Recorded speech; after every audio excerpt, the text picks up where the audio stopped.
வணக்கம் தோழர்களே. பாலஸ்தீன் மீதான இனப்படுகொலை போர் துவங்கி இன்றோடு 317 நாட்கள் ஆகிறது. இந்நிலையில் ஒருபுறம் பேச்சுவார்த்தை என்ற பெயரில் அவர்கள் அடுத்த ஒரு வாரத்திற்கு இழுத்து சென்றுள்ளார்கள். எகிப்து, அமெரிக்கா உள்ளிட்ட நாடுகள். மற்றும் மறுபுறம் ரஷ்யா உக்ரைன் இடையிலான போர் நடந்து கொண்டிருக்கிறது. இதற்கிடையில் பல தோழர்கள் கடந்த 10-20 காணொலிகளாக நிறைய கேள்விகள் கேட்டிருந்தீர்கள். எங்களால் அதற்கான நேரம் ஒதுக்க முடியவில்லை. இன்று ஒரு குறிப்பிட்ட சில கடந்த நாம் நேற்று வெளியிட்ட காணொலியில் இருக்கும் கேள்விகளுக்கு, மிக முக்கியமான கேள்விகளுக்கு பதில் கூறினால் சரியாக இருக்கும் என்று நினைக்கிறோம். அது குறித்தான் இன்று பேசவிருக்கிறோம். நம்மோடு தோழர் செந்தில் அவர்கள் இணைந்திருக்கிறார். வணக்கம் செந்தில் தோழர். வணக்கம் தோழர். தோழர், இன்னைக்கு இந்த நம்ம ஆக்சுவலா வாரத்துக்கு ஒரு தடவை பண்ணி இருந்திருக்கணும். இப்ப நேரம் கிடைக்கல. இப்ப ஆக்சுவலா இதுக்கு நேரம் சரியா வந்திருக்குன்னு நினைக்கிறேன். ஒரு 4-5 வாரத்துக்கு ஒரு செஷன் இதுக்குள்ள ஒதுக்கிடலாம். ஒரு தோழர் வந்து ஒரு கேள்வி கேட்டிருக்காரு. என்னன்னா, ஜார்ஜ் சோரஸ் அப்படின்னு ஒரு பேரை மென்ஷன் பண்ணி, அவர் வந்து ஜியோ பாலிடிக்ஸ்ல எந்த அளவுக்கு இன்ஃப்ளூயன்ஸ் பண்றாரு, அதை பத்தி சொல்லுங்க அப்படின்னு. அந்த ஜார்ஜ் சோரஸ் யாரு? நான் மேபி கேட்டதில்லன்னு நினைக்கிறேன். அதை பத்தி சொல்லுங்களேன். ஜார்ஜ் சோரஸ் ஒரு மிகப்பெரிய பணக்காரரு, அலிகாக்கு. அவருடைய ஓப்பன் சொசைட்டி அப்படின்னு சொல்ற ஒரு ஆர்கனைசேஷன் இருக்கு, என்ஜிஓ. இந்த அலிகாக்கிக் சொசைட்டி, அதாவது உலகத்துல இருக்கிற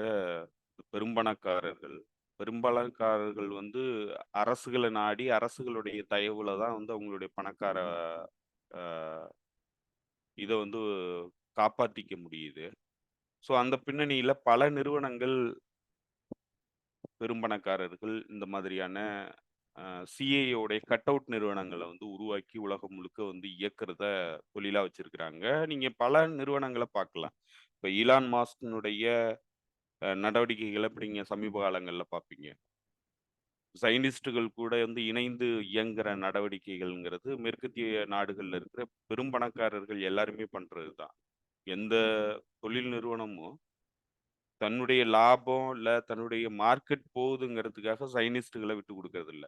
ஏன் என்ன பின்னணியில விட்டு கொடுக்கறது இல்ல அப்படின்னு நீங்க பாத்தீங்கன்னா, அது வெறும் வியாபார நோக்கங்கிறது அவங்களுக்கு எந்த பின்னணியிலிருந்து அந்த வியாபார நோக்கம் வந்து இயங்குது, அவங்களுடைய லாபம் ஈட்டுறது வந்து எந்த பின்னணியிலிருந்து இயங்குது, அவங்களுக்கான பாதுகாப்புங்கிறது எது அப்படின்னு நீங்க பாத்தீங்கன்னா அமெரிக்காவுடைய அரசாங்கம்.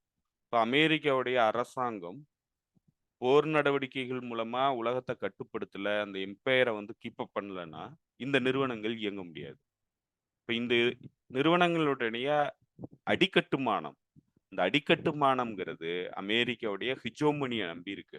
இந்த ஹிஜோமனியை நம்பி இருக்கிறதுனால அமெரிக்க அரசாங்கம் உலகம் முழுக்க தன்னுடைய ஜியோபொலிட்டிக்கல் நலனுக்காக இந்த எம்பையரை காப்பாத்துறதுக்கான போர் நடவடிக்கைகளில் ஈடுபடும் போது அது கூட சேர்ந்து இயங்க வேண்டிய கட்டாயம் இருக்கு இந்த நிறுவனங்களுக்கு. இந்த இந்த அலிகாக்கிங் நிறுவனங்களுக்கு அந்த கட்டாயத்துல தான் வந்து இருக்கிறாங்க. அந்த கட்டாயத்தின் பேர்ல தான் இவங்க வந்து திங்க் டாங்குகளை வந்து உலகம் முழுக்க உருவாக்குறாங்க. அந்த திங்க் டாங்குகள் தான் வந்து இதற்கான திட்டமிடலை வந்து பண்றாங்க. அவங்க எல்லாருமே வந்து இந்த அரிஸ்டாக்ராட்ஸ் அப்படிம்பாங்க, அதாவது சிந்தனைவாதிகள். இப்போ பெரும் பெரும் ப்ரொஃபஸர்ஸு, காலேஜ் ப்ரொஃபஸர்ஸு, எக்கனாமிஸ்ட்டு, இப்படி பல துறை சார்ந்த வல்லுநர்கள் தங்களுடைய அறிவை எதுல முதலீடு பண்றாங்க அப்படின்னு நீங்க பாத்தீங்கன்னா, இந்த மாதிரியான என்ஜிஓஸ், திங்க் டாங்குகள்ல வந்து அவங்க முதலீடு பண்றாங்க. அவங்களுக்கு பெரிய அளவுக்கு பணம் கிடைக்குது, வருமானம் கிடைக்குது. அந்த திங்க் டேங்குகளுக்கு தங்களுடைய அந்த இன்டலெக்சுவல் கெப்பாசிட்டியை வந்து விற்கிறாங்க. அதன் மூலமா பேப்பர்ஸ் வந்து ப்ரொடியூஸ் பண்றாங்க. பேப்பர்ஸ் ப்ரொடியூஸ் பண்ணி அடுத்த கட்டமா இந்த இந்த அரசு வந்து எப்படி இந்த இந்த எம்பையரை வந்து கீப் அப் பண்ண முடியும், இந்த எம்பையரை வந்து எப்படி விரிவாக்கம் பண்ண முடியும், எம்பையரை வந்து எப்படி விழாம பாதுகாக்க முடியும் அப்படிங்கிறதுக்கான பாலிசியை வந்து டிசைன் பண்றாங்க. இப்போ ரேண்ட் கார்பரேஷன் இருக்கு. இப்போ ரேண்ட் கார்பரேஷன் திட்டமிட்டது தான் இன்னைக்கு யுக்ரைன்ல நடக்குது. இந்த ரேண்ட் கார்பரேஷன் ஒரு மிகப்பெரிய பேப்பர் வந்து ரிலீஸ் பண்ணியிருக்கிறாங்க. அந்த ரேண்ட் கார்பரேஷன்ங்கிறது ஒரு திங்க் டேங்க், சிஏவுடைய ஒரு திங்க் டேங்க், அமெரிக்க ஸ்டேட் டிபார்ட்மெண்ட் கூட இணைந்து இயங்கக்கூடிய ஒரு திங்க் டேங்க். இப்போ இந்த திங்க் டேங்குகள் அமெரிக்கா முழுக்க ஆயிரக்கணக்கான திங்க் டேங்குகள் இருக்கு. அவங்க ஒவ்வொருத்தரும் ஒவ்வொரு வருஷமும் இல்லை மாசத்துக்கு ஒரு முறை ரிப்போர்ட் சப்மிட் பண்றாங்க. அவங்க வந்து ரிசர்ச் பேப்பர் சப்மிட் பண்றாங்க. இப்ப இதெல்லாம் வந்து நேரடியா அமெரிக்க ஸ்டேட் டிபார்ட்மெண்ட்டுக்கு போகுது. அப்ப ஸ்டேட் டிபார்ட்மெண்ட் இதெல்லாம் வந்து அலசி ஆராய்ஞ்சு, இதுல எந்த திட்டத்த வந்து செயல்படுத்தணும் அப்படிங்கிறத திட்டமிடுது. அது வந்து போருக்கான திட்டமிடலா இருந்ததுன்னா, போர வந்து திணிக்குது. இல்ல ஒரு ரெஜிம் சேஞ்ச் அதாவது ஒரு ஆட்சி மாற்றத்திற்கான நடவடிக்கை வந்து பண்ணணும் அப்படிங்கிற இடத்துல, அந்த திங்க் டேங்க்குகள் குடுக்குற அறிவுரைகள செயல்படுத்துறதுக்கான வடிவங்கள் வந்து பல வடிவங்கள் அது வச்சிருக்கு. ஒரு ஒரு பேப்பர் சப்மிட் பண்றாங்க. இப்போ இந்த பகுதியில ஒரு ஆட்சி மாற்றத்தை ஏற்படுத்தணும். இந்த பகுதியில ஆட்சி மாற்றத்தை ஏற்படுத்துனா, இந்த நாட்ட நம்மளுடைய கட்டுப்பாட்டுல வச்சோம்னா, இங்க வந்து மிகப்பெரிய அளவுக்கு வளங்கள் இருக்கு. அந்த வளங்கள சுரண்ட முடியும். இல்ல இந்த நாட்ட நம்ம கட்டுப்படுத்துறதன் மூலமா, நம்ம எதிரி நாடான, வளர்ந்து வரும் நாடான இன்னொரு நாட்ட வந்து தாக்குதல் நடத்த முடியும். இல்ல இன்னொரு நாட்ட வந்து நம்மளுடைய கட்டுப்பாட்டுக்கு கொண்டு வர முடியும் அப்படிங்கிற இடத்துல, இந்த திங்க் டேங்க்குகள் குடுக்குற பேப்பர்ஸ வந்து அனலைஸ் பண்ணி, அத வந்து கம்ப்ளீட்டா வந்து அவங்களுடைய பாலிசிக்குள்ள கொண்டு வந்ததுக்கப்புறம், அவங்க என்ன பண்றாங்க, அத எக்ஸிக்யூட் பண்ணணும். திட்டமிடல் வந்து பண்ணிட்டாங்கன்னா, அத வந்து எப்படி எக்ஸிக்யூட் பண்றது அப்படிங்கிறதுக்கு, அ அதாவது எல்லா காலகட்டத்திலயும் வந்து போர் மட்டுமே தீர்வு கிடையாது. ஓ லாஸ்ட் ரிசார்ட் தான் வந்து போர். போருக்கு முன்னாடி பல செயல்பாட்டு வடிவங்கள் வந்து அதுக்கு வச்சிருக்கிறாங்க. இந்த லாங் ஸ்ட்ராட்டஜி வந்து வைக்கிறாங்க. 10 வருஷத்துக்கான ஸ்ட்ராட்டஜி வைப்பாங்க. இப்ப இந்த 10 வருஷம் கழிச்சு ஒரு பிரச்சனைய வந்து அங்க உருவாக்கணுங்கிறதுக்காக 10 வருஷமா வந்து அந்த சொசைட்டிக்குள்ள பிரச்சனைகள வந்து கூர்மைப்படுத்துவாங்க. அதற்கு தேவையான கட்டுமானங்கள வந்து உருவாக்குவாங்க. தங்களுக்கு தேவையான புரொபகேண்டா மெட்டீரியல்ஸ், புரொபகேண்டா சேனல்ஸ், மீடியா இது எல்லாத்தையுமே உருவாக்குவாங்க. இத எல்லாத்தையும் உருவாக்கி சிவில் சொசைட்டில இருந்து போராட்டவாதிகள உருவாக்குவாங்க. ஆக்டிவிஸ்ட்கள உருவாக்குவாங்க. இவங்கள எல்லாத்துக்கும் வந்து திட்டமிடல் பண்ணி, லீடர்ஷிப் குவாலிட்டில இருந்து எல்லாத்தையும் வந்து உருவாக்கி, அவங்கள வந்து புரமோட் பண்ணி கொண்டு வந்து மக்கள் சமூகத்துக்குள்ள வந்து இணைச்சு, அதன் மூலமா வந்து ஒரு ரெவல்யூஷன வந்து உருவாக்குவாங்க. அவங்களுக்கு ஏற்ற மாதிரியான ஒரு ரெவல்யூஷன உருவாக்குவாங்க. அதுதான் இன்னைக்கு பங்களாதேஷ்ல நடந்திருக்கு. ஸோ, இப்ப இந்த மாதிரியான ரெஜிம் சேஞ்ச் ஆப்பரேஷனுக்கு இந்த மாதிரி பல்வேறு விதமான டாக்டிக் வந்து அவங்க யூஸ் பண்றாங்க. பல நிறுவனங்கள பயன்படுத்துறாங்க. இப்போ இதெல்லாம் நிறுவனங்கள பயன்படுத்தும்போது, அவங்க நேரடியா சில இடங்கள்ல வந்து உதவிகள் பண்றாங்க. படிப்புக்காக உதவிகள் பண்றாங்க. ஆ மேற் மே அதாவது மேற்படிப்புக்காக வந்து ஸ்காலர்ஷிப் குடுக்குறாங்க. அமெரிக்காவுல போய் படிக்கிறதுக்கு ஸ்காலர்ஷிப் குடுக்குறாங்க. அதன் மூலமா உருவாக்கப்படுற அ இன்டலெக்சுவல்ஸ, அகாடமியன கொண்டு வந்து திரும்ப இதே நாட்ல உள்ள யுனிவர்சிட்டீஸ்ல இன்ஸ்டால் பண்றாங்க. அதன் மூலமா அத வந்து ஒரு அ ஒரு தங்களுக்கு தேவையான திட்டமிடல வந்து அந்த சொசைட்டிக்குள்ள உருவாக்குறதுக்கான நடவடிக்கைகள் எல்லாத்தையுமே பண்றாங்க. ஸோ அந்த மாதிரி பண்ற விஷயங்கள்ல அவங்க பயன்படுத்துற ஒரு மிக முக்கியமான அ ஒரு டூல்ங்கிறது என்ஜிஓஸ். நான் கவர்ன்மென்டல் ஆர்கனைசேஷன்ஸ். இந்த என்ஜிஓஸ்ங்கிறது பல்வேறு தரப்புல வந்து என்ஜிஓஸ் வந்து உருவாக்குறாங்க. அது விவசாயத்துக்கான என்ஜிஓஸா இருக்கலாம், இல்ல சிவில் சொசைட்டிகளுக்கான என்ஜிஓஸா இருக்கலாம், வொர்க்கர்ஸ்க்கான என்ஜிஓஸா இருக்கலாம், இல்ல ஃப்ரீ பிரஸ்ஸுக்கான என்ஜிஓஸு, டெமோக்ரஸிக்கான என்ஜிஓஸு, இன்னும் பல்வேறு வகையில பெண்களுக்கான என்ஜிஓஸ் இப்படி பல்வேறு வகையான என்ஜிஓஸ் வந்து உலகம் முழுக்க உருவாக்கி இருக்கிறாங்க. இவங்க எல்லாருமே யாருடைய டைரக்ஷன்ல வந்து ஒர்க் பண்றாங்கன்னா, ஏற்கனவே ப்ரொடியூஸ் பண்ணப்பட்ட திங்க் டேங்கினுடைய பேப்பர்ஸ் உடைய டைரக்ஷன் பிரகாரம் ஒரு நாட்டுல ஆட்சி மாற்றத்த உருவாக்குறதுக்கு தேவையான அடிப்படை கட்டுமானங்கள உருவாக்குறதுக்கான என்ஜிஓஸ். இப்ப இந்த என்ஜிஓஸ் என்ன பண்றாங்கன்னா, அந்தந்த நாடுகள்ல குறிப்பிட்ட அ சிவில் சொசைட்டி மூவ்மெண்ட்ஸ், பத்திரிகைகள் இவங்களெல்லாம் வந்து தங்களுடைய கட்டுப்பாட்டுல கொண்டு வந்து, அவங்களுக்கு உதவிகள் பண்ணி, அவங்கள வந்து இவங்களுக்கு தேவையான ஆட்சி மாற்றத்திற்கான டூலா வந்து பயன்படுத்துறாங்க. இப்போ இது வந்து பெரும்பாலான மக்கள் வந்து போராட்டத்துல ஈடுபடுறவங்களுக்கு இது தெரியாது. ஆனா, இதுக்குள்ள இருக்கிற என்ஜிஓஸ் குறிப்பா வந்து நமக்கான அ ஒரு சரியான உதாரணமா பார்த்தீங்கன்னாக்க, இந்த ஆன்டி கரப்ஷன் மூவ்மெண்ட் நடந்தது. அ India against கரப்ஷன்ங்கிற movement. Anna Hazare தலைமையிலான அந்த மூவ்மெண்ட் நடந்தப்போ, ஃபோர்ட் ஃபவுண்டேஷன் பெருமளவுக்கு உதவி பண்ணுச்சு. இப்போ அந்த ஃபவுண்டேஷன்ங்கிறது ஒரு என்ஜிஓ. அது பெருநிறுவனங்கள் வந்து இன்வெஸ்ட் பண்ற ஒரு என்ஜிஓ. அவங்களுடைய பணங்கள் தான் வந்து அதுல வொர்க் பண்ணுது. ஸோ, இப்ப இந்த மாதிரியான என்ஜிஓஸ உருவாக்கி, அத வந்து இன்ஃபில்ட்ரேட் பண்ணி, உள்ளுக்கு வந்து சிவில் சொசைட்டிக்குள்ள வந்து பெனிட்ரேட் ஆகி தங்களுக்கு தேவையான களத்தை உருவாக்குறதுக்கான எல்லா வேலைகளையும் பண்றது தான் இந்த என்ஜிஓஸ். இப்போ இந்த என்ஜிஓஸ்ல ஒரு மிக முக்கியமான என்ஜிஓஸ் தான் ஓப்பன் சொசைட்டி. இப்போ நான் ஏற்கனவே சொன்ன மாதிரி இப்போ இந்த நிறுவனங்கள் எதற்காக இந்த வேலைகள்லாம் வந்து பண்றாங்க அப்படின்னு பாத்தீங்கன்னா, ஏன்னா இப்ப நான் நான் ஒரு சின்ன உதாரணம் சொன்னேன்னா, இப்போ மெக்டொனால்ட்ஸ் இருக்கு, இல்ல நைக்கி இருக்கு, இல்ல அடிடாஸ் இருக்கு. இப்ப அடிடாஸ்க்கு எதிரான ஒரு பிரச்சாரம் பலஸ்தீனியர்களால மேற்கொள்ளப்பட்டுச்சு. பலஸ்தீனத்துக்கு ஆதரவானவர்களால மேற்கொள்ளப்பட்டுச்சு. அது என்னன்னா, பலஸ்தீன அத்லட் ஒருத்தவங்கள வந்து அவங்களுடைய விளம்பரத்துல பயன்படுத்தினதுனால, அதுக்கு எதிரா ஜைனிஸ்டுகள் எதிர்ப்பு தெரிவிச்சாங்க. உடனடியா வந்து அந்த வந்து அவங்க ரிமூவ் பண்ணாங்க. அந்த ப்ரொமோஷனல் அதற்கு எதிரான போராட்டம் வந்து பெருமளவுக்கு பாய்காட் அடிடாஸ்ங்கிற ஒரு போராட்டம் வந்து நடந்துச்சு. ஸோ இப்ப ஆனா அதுக்கெல்லாம் வந்து அவங்க பயப்படல. ஏன் பயப்படல? மிகப்பெரிய அ அதாவது தொழில் நெருக்கடிய எதிர்கொண்டாங்க. மெக்டொனால்ட்ஸ் மிகப்பெரிய தொழில் நெருக்கடிய எதிர்கொண்டுச்சு. பெரிய அளவுக்கு அவங்களுடைய விற்பனை வந்து பாதிக்கப்பட்டுச்சு. ஆனாலும் அவங்க வந்து அதுக்கு பணிஞ்சு போகல. பலஸ்தீனியர்கள் ஏற்படுத்தின அந்த பாய்காட் மூவ்மெண்ட்டுக்கு பணிஞ்சு போகாம சைனிஸ்டுகளுக்கு ஆதரவா இருந்தாங்க. அவங்களுக்கு தொழில் பாதிப்பு ஏற்படுது. ஆனாலுமே எதற்காக வந்து அ அந்த அதாவது தங்களுடைய வியாபாரம் பாதிக்கப்படுறத கூட பெருசா கண்டுக்காம ஏன் வந்து போறாங்க அப்படின்னு நீங்க பார்த்தீங்கன்னா, நான் ஏற்கனவே சொன்ன மாதிரி அமெரிக்காவுடைய ஹிஜோமோனியுடைய கட்டுமானத்துல தான் இவங்களுடைய தொழில் நிறுவனங்கள் இயங்குது. இப்ப அமெரிக்காவுடைய ஹிஜோமனிக் இன்ட்ரெஸ்ட்க்கு எதிரா அவங்க இயங்க மாட்டாங்க. அதனால லாபம் கிடைச்சதுனாலும் அவங்க இயங்க மாட்டாங்க. ஏன்னா, அவங்களுக்கு இந்த கட்டுமானத்தினால தான் இவ்வளோ பெரிய வளர்ச்சிய வந்து அவங்களால அடைஞ்சிருக்க முடியுது. தொடர்ந்து இந்த வளர்ச்சிய வந்து என்ஜாய் பண்ணணும்னா, இந்த அமெரிக்கன் எம்பையர்ங்கிறது அதனுடைய முழுமையான வடிவத்தில வேணும். ஸோ, அப்படியான நிலையில தான் கூகுளா இருக்கட்டும், Facebookஆ இருக்கட்டும், இல்ல மைக்ரோசாஃப்ட்டா இருக்கட்டும், ஐபிஎம்மா இருக்கட்டும், இப்படி பல்வேறு டெக் நிறுவனங்கள். இந்த டெக் நிறுவனங்கள் எலான் மாஸ்க்.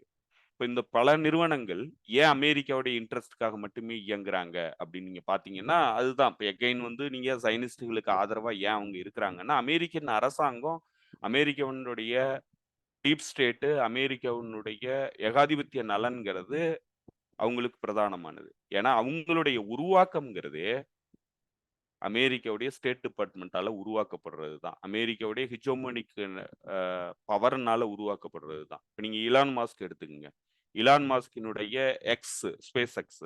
இந்த ஸ்பேஸ் எக்ஸ் நிறுவனம் அதனுடைய அடிப்படை கட்டுமானங்கள் பூரா வடிவமைச்சு கொடுத்ததுங்கிறது அமெரிக்காவுடைய டாக்ஸ் மணியில இருந்து உருவாக்கப்பட்ட அ கட்டமைப்பு ரீதியான அந்த ஆராய்ச்சிகள் தான். அந்த ஆராய்ச்சிகள விரிவுபடுத்த வேண்டிய இடத்துல, அவங்க வந்து எலான் மாஸ்க் மாதிரியான ஒரு ஒரு தனிநபருக்கு வந்து அத குடுக்குறாங்க. ஏன்னா பிரைவேட்டைசேஷன் பண்ணி அவங்களுக்கு குடுக்குறாங்க. இப்ப அமெரிக்காவுடைய டாக்ஸ் பேயர் மணியில ஒரு ஆராய்ச்சி நடக்குது. அந்த ஆராய்ச்சியினுடைய விளைச்சல வந்து அறுவடை பண்றதுக்கு பிரைவேட் ஓனர்ஷிப்ப வந்து கொண்டு வந்துடுறாங்க.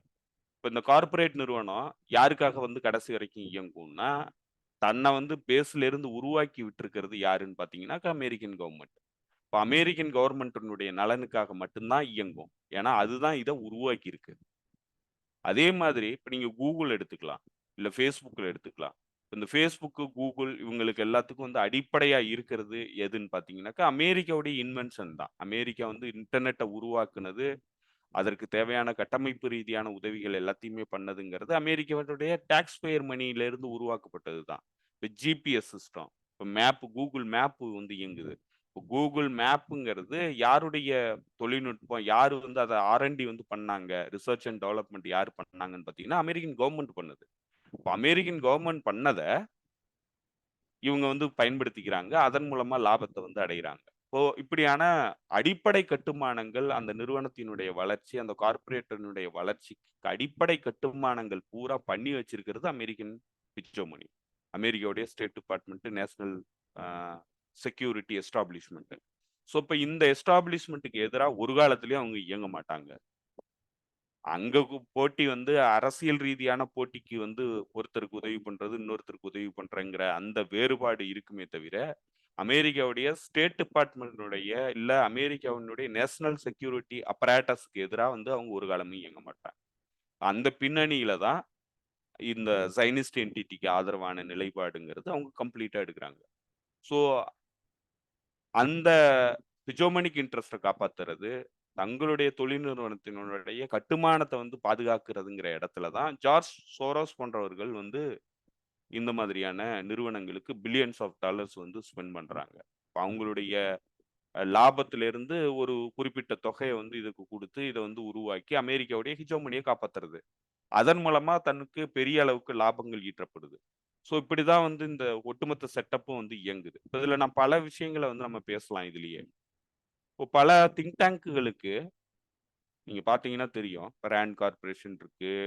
ஆ சேத்தம் ஹவுஸ் இருக்கு. பிரிட்டன்ல இருக்கிற சேத்தம் ஹவுஸ் இருக்கு. இப்படி பல நம்ம ஒரு விஷயங்கள ஒரு சில ஞாபகத்துல இருக்கிறத மட்டும் சொல்றேன். இப்ப பல நிறுவனங்கள் இந்த மாதிரியான திங்க் டேங்க்குகள் இருக்காங்க. அந்த திங்க் டேங்க்குகள் வந்து இவங்களுடைய ஸ்பான்சர்ஸ் இல்ல இவங்களுடைய பார்ட்னர்ஸ் யாருன்னு நீங்க பார்த்தீங்கன்னா, குளோபலி பெரிய பெரிய நிறுவனங்கள் இருப்பாங்க. அது கன்சியூமர் குட்ஸ்ல புரொடக்ஷன் பண்ற நிறுவனத்திலிருந்து டெக் நிறுவனங்கள் வரைக்கும் எல்லாருமே அதுக்கு இன்வெஸ்ட் பண்ணுவாங்க. எல்லாருமே பார்ட்னரா இருப்பாங்க.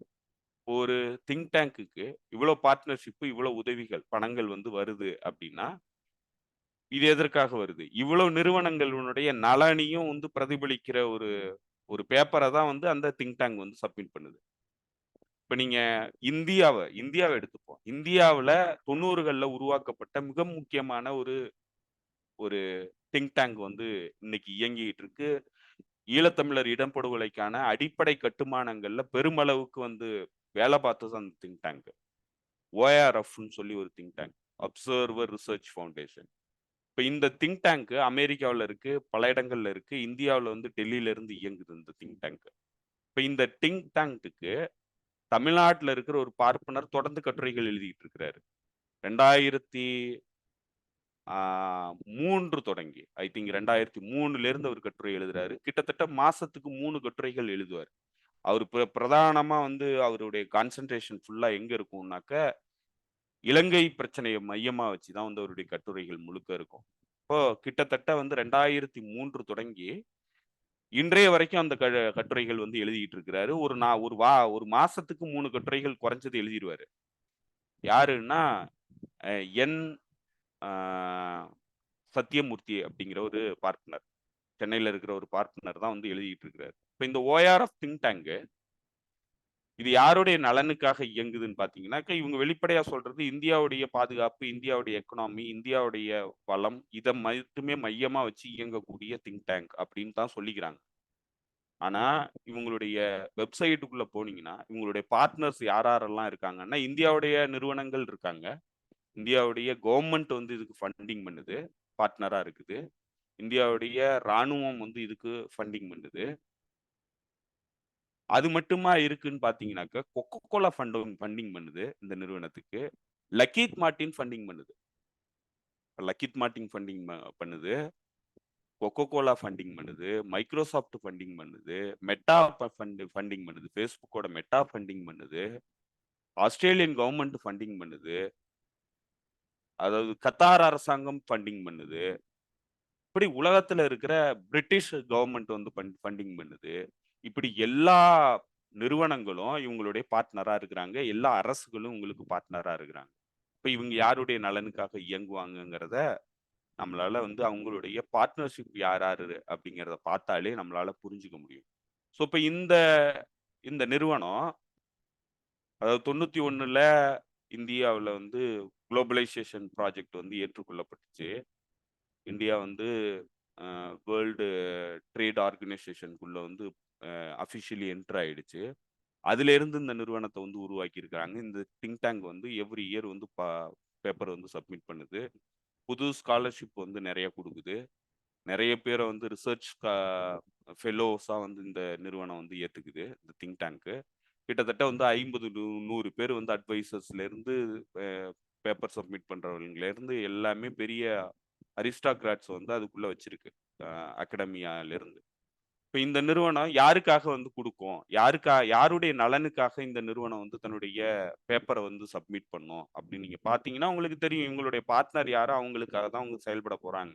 அவங்களுடைய நிதி மூலமா தான் வந்து இவங்க இயங்குறாங்க. ஸோ அதனால வந்து இது இப்ப இந்த மாதிரி திங்க் டேங்குகள் கொடுக்குறாங்க. இந்த பேப்பர்ஸ வந்து இம்ப்ளிமெண்டேஷன் கொண்டு வர்றதுக்கு என்ஜிஓஸ் ஒர்க் பண்ணுது. இப்ப அந்த மாதிரியான என்ஜிஓஸ உருவாக்குறதுக்கான நிதியும் யாரு குடுக்குறாங்கன்னா, இதே நிறுவனங்கள் குடுக்குறாங்க. இப்போ இவங்க வந்து உலகத்துல வந்து போர் உருவாகுறதுக்கான எல்லா கட்டமைப்பு ரீதியான வேலையும் பண்றத, பேசிக் ஐடியாலிருந்து அதனுடைய இம்ப்ளிமெண்டேஷன் பிளான் வரைக்கும் இவங்க எல்லாருமா சேர்ந்து தான் வந்து இயங்குறாங்க. இந்த குளோபல் எலைட் கம்யூனிட்டிங்கிறது தங்களுடைய லாபத்தை ஈட்டுறதுக்காக அரசுகள பயன்படுத்துது, போர்கள உருவாக்குது. அதன் மூலமா தன்னுடைய லாபத்தை ஈட்டிக்குது. தன்னுடைய அதிகாரத்த தக்க வச்சுக்குது. ஸோ லாபத்த கூட்டுறது, அதிகாரத்த தக்க வச்சுக்கிறது, தனக்கு தேவையான விஷயங்கள செயல்படுத்துறதுக்காக இந்த என்ஜிஓஸ் இயங்குறாங்க. திங்க் டேங்க்குகள் இயங்குறாங்க. இப்ப நீங்க ஜார்ஜ் சோரோஸ பத்தி கேட்கறதுனால, ஜார்ஜ் சோரோஸினுடைய ஓப்பன் சொசைட்டி ஃபவுண்டேஷன்ஸ்ங்கிறது யுக்ரைன்ல மட்டும் இந்த ஆரஞ்ச் ரெவல்யூஷன உருவாக்குறதுக்கு செலவு பண்ண தொகைங்கிறது பில்லியன்ஸ் ஆஃப் டாலர்ஸ். அதாவது பில்லியன் கணக்கான பணத்தை வந்து செலவு பண்ணியிருக்கு ஓப்பன் சொசைட்டி ஃபவுண்டேஷன். ஜார்ஜ் சோரோஸனுடைய ஓப்பன் சொசைட்டி ஃபவுண்டேஷன் அவ்வளோ காசு செலவு பண்ணியிருக்கு. இப்போ இவங்க அங்க அவ்வளவு செலவு பண்ணியிருக்கிறாங்க. இன்னைக்கு பிளாக் ராக்கு, பிளாக் ஸ்டோனு போன்ற நிறுவனங்கள் அந்த நாட்டினுடைய கருமண்ணு, அது வந்து கரிசல் மண்ணு. அந்த கரிசல் மண்ணுல உணவு உற்பத்திங்கிறது பெருமளவுக்கு நடக்கக்கூடிய ஒரு நாடு. லின்ஸ் அவரு இந்த செனட்டர் ஒருத்தர், அவர் பேரு நான் மறந்து போயிட்டேன். லின்சே கிராம்னு நினைக்கிறேன். லின்சே கிரகாம் வந்து பேசும்போது சொல்லியிருந்தாரு, சமீபத்துல பேசும்போது, யுக்ரைனை வந்து நான் எந்த இடத்துலயும் நம்ம வந்து விட்டு கொடுக்க முடியாது. ஏன்னா வந்து 12 ட்ரில்லியனுக்கு மேலான வளங்கள் வந்து யுக்ரைனுக்குள்ள இருக்கு. கனிம வளங்கள் இருக்கு. அத வந்து நம்ம ரஷ்யா கிட்டயோ, சைனா கிட்டயோ விட்டுறக்கூடாது. அதற்காகவே இந்த போருக்கு வந்து நம்ம உதவி பண்ணணும். இந்த போர்ல வந்து யுக்ரைன் வந்து வின் பண்ணியே ஆகணும் அப்படின்னு சொல்லி சொன்னாரு. அப்போ மினரல்ஸ எடுக்கணுங்கிறதுக்காக யுக்ரைன்ல வந்து இந்த திட்டமிடலை எல்லாத்தையும் பண்ணி யுக்ரைன் அன்னைக்கு தங்களுடைய முழுமையான கட்டுப்பாட்டுல கொண்டு வந்துட்டாங்க. யுக்ரைன் இன்னொரு வகையில ஏன் வந்து மிக முக்கியமானதா இருக்குன்னா, அவங்களுடைய உணவு உற்பத்தி. உலகத்தினுடைய பேஸ்கெட்டு, அதாவது பிரெட் பாஸ்கெட்டா இருக்கிறது ரஷ்யாவும், யுக்ரைனும் தான். இப்ப யுக்ரைன்ல வந்து பெருமளவுக்கு விளைச்சல் வந்து இருக்கு. ஏன்னா அது கருமண்ணு. அங்க நல்ல விளைச்சல் ஏற்படுது. ஸோ உலகத்திற்கான உணவை வந்து உற்பத்தி பண்ற மிக முக்கியமான இடங்கள்ல யுக்ரைன் வந்து மிக முக்கியமான ஒரு ஒரு நாடு.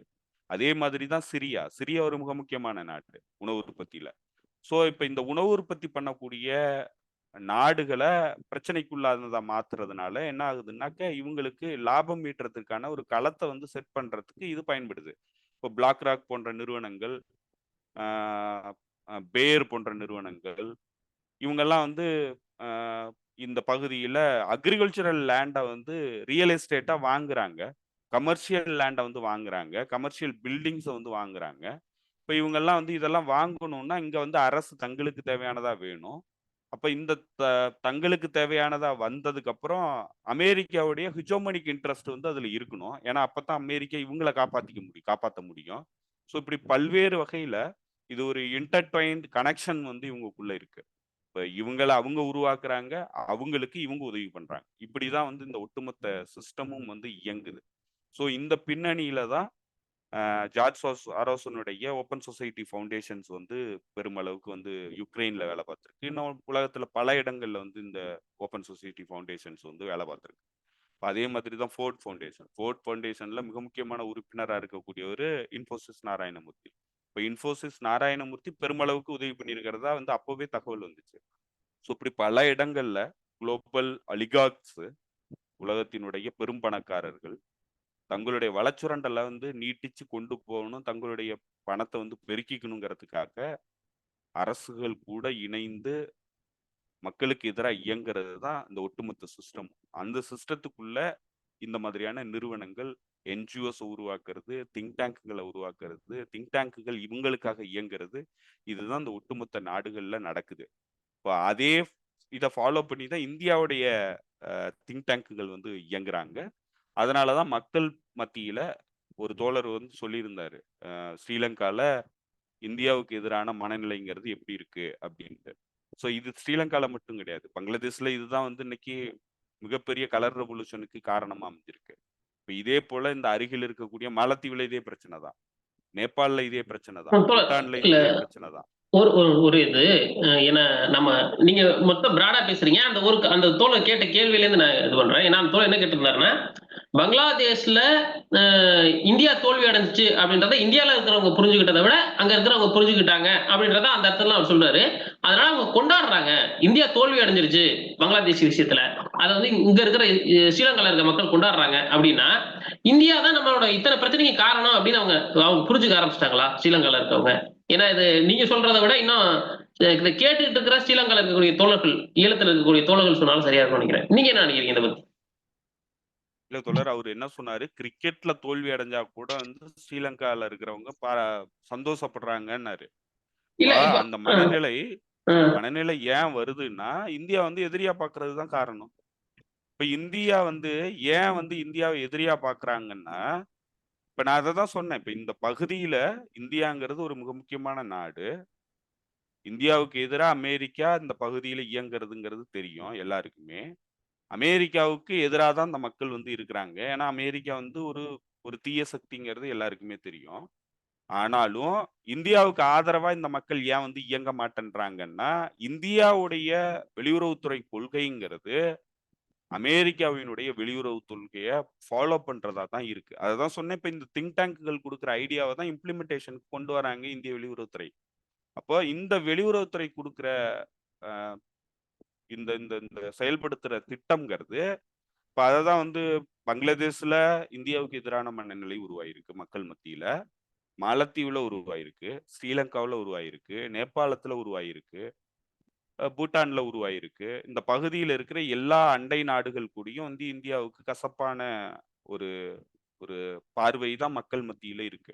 இப்ப இதுக்கு காரணம் என்னன்னா, இந்தியா வந்து தன்னுடைய முதலாளிகள் நலன் சார்ந்து இந்த நாடுகள அணுகுது. எக்ஸ்ப்ளாய்டேஷன் பண்றதுக்கான முயற்சியில ஈடுபடுது. ஸோ அதுதான் வந்து இந்த மக்களுக்கு புடிக்கல. மக்களுக்காக இயங்கல. இப்ப இதுல நம்ம சிம்பிளான ஒரு உதாரணத்த பார்த்தீங்கன்னா, இன்னைக்கு உலகத்தில் இருக்கிற 3ஆம் உலக நாடுகளுடைய உதவிங்கிறது, நீங்க எல்லா நாடுகளையும் பார்க்கலாம். இப்போ இதுல பிரதானமா இயங்கக்கூடிய சவுத் ஆப்பிரிக்கா போன்ற நாடுகள், சைனா போன்ற நாடுகள், அ ரஷ்யா, மற்ற நாடுகள், நார்த் கொரியா, எல்லா நாடுகளும் பாலஸ்தீனியர்களுக்கு ஆதரவா பேசக்கூடிய நிலையில இருக்கிறாங்க.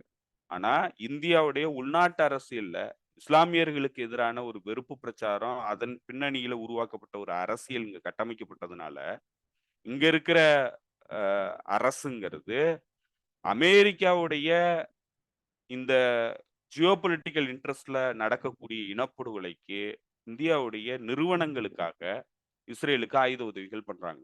இப்போ இஸ்ரேல்ல அதாவது இந்தியாவுல இருக்கிற நிறுவனங்களுடைய நலனுக்காக, இந்தியாவுல இருக்கிற மக்களுடைய நலனுக்காக கிடையாது.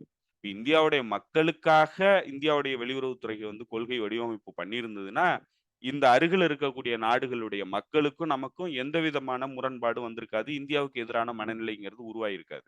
இப்ப இந்தியா இந்த பகுதியினுடைய டாமினன்ட் பவரா இருக்கணும்னு நினைக்குதே தவிர, இந்தியா வின் வின் சிச்சுவேஷன்ல இந்த பகுதியில இருக்கிற மக்கள் கூட ஒரு நல்வுறவுகளை ஏற்படுத்துறதுக்கான முயற்சியில ஈடுபடல. இதற்கு காரணமே இந்தியாவுடைய கொள்கைங்கிறது, இந்தியாவுல இருக்கிற கார்ப்பரேட்டுகளுடைய நலன் சார்ந்த கொள்கையா தான் இருக்கு. அந்த கொள்கையிலிருந்து தான் இங்க இருக்கிற திங்க் டேங்குகள், ORF போன்ற நிறுவனங்களுடைய திங்க் டேங்குகள் வந்து பாலிசி டிசிஷன் எடுக்கிறதுக்கான கொள்கையை வடிவமைச்சு குடுக்குறாங்க. அத தான் இந்தியாவுல இருக்கிற வெளியுறவுத்துறை வந்து செயல்படுத்துது. இவங்களுடைய டாமினன்ஸ வந்து இந்த பகுதியில வந்து செலுத்துது. எக்ஸ்ப்ளாய்டேஷன் பண்ணுது. ஸோ அத விரும்பல அந்த மக்கள். இப்ப அதனால என்ன ஆகுதுன்னா, அமெரிக்கா போன்ற நாடுகள் பிளான்ட் பண்ற திட்டத்துக்கு பலிகடாக வேண்டிய நிலைக்கு அந்த மக்கள் வந்து தள்ளப்படுறாங்க. அவங்களுக்கு வேற வழி இல்லாம. ஸோ அவங்க வந்து இதுல ஏமாற்றப்பட்டிருக்காங்கன்னு நம்ம சொல்லலாம். ஸ்ரீலங்காவுல ஏமாற்றப்பட்டாங்க. ஸ்ரீலங்காவுல தமிழர்களுக்கு எதிரான வன்முறைக்கு பல்வேறு கூறுகளா தமிழ் மக்களையே வந்து பிரிச்சாங்க. சிங்களர்கள தமிழர்களுக்கு எதிரா திருப்புனாங்க. சிங்களர்களுக்கும் தமிழர்களுக்குமான அந்த பிரச்சனையை வந்து இனப்படுகொலையில கொண்டு வந்து முடிச்சாங்க. இதுல எல்லாத்துலயும் இந்தியா வந்து உதவி பண்ண வேண்டிய ஒரு நாடு. இந்தியா வந்து டாமினன்ஸ் பண்ணணும்னு தான் நினைச்சது. இந்தியா வந்து எந்த வகையிலும் எந்த மக்களுக்கும் உதவி பண்ணணும்னு நினைக்கல. தன்னுடைய டாமினன்ஸ வந்து இந்த பகுதியில செலுத்தணும்னு நினைச்சது. தமிழர்கள அழிச்சிட்டு சிங்களர்கள தங்களுடைய கைக்குள்ள வச்சுக்கலாம்னு நினைச்சது. கடைசி அன்னைக்கு சிங்களர்கள் இந்தியாவுக்கு எதிரா திரும்பி நிக்கிறாங்க.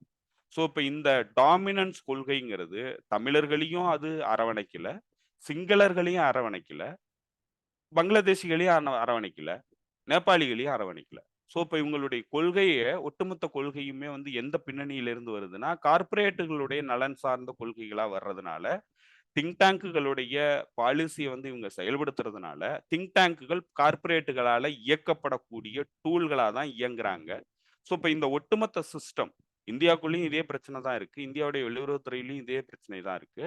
அமெரிக்காவுடைய ஹிஜோமனிக் நலன் சார்ந்து இயங்கக்கூடிய உலகத்தினுடைய ஒட்டுமொத்த சிஸ்டமிக் பிரச்சனையாவும் இதே பிரச்சனை தான் இருக்கு. ஸோ இப்ப இந்த பின்னணியில தான் ஜார்ஜ் சாரோஸ் போன்றவர்கள், இன்ஃபோசிஸ் நாராயணமூர்த்தி போன்றவர்கள் வந்து இயங்குறாங்க. அவங்களுடைய நிறுவனங்கள் அதற்காக தான் இயங்குறாங்க. என்ஜிஓஸ் அதற்காக தான் அவங்க அவ்வளவு செலவு பண்றாங்க.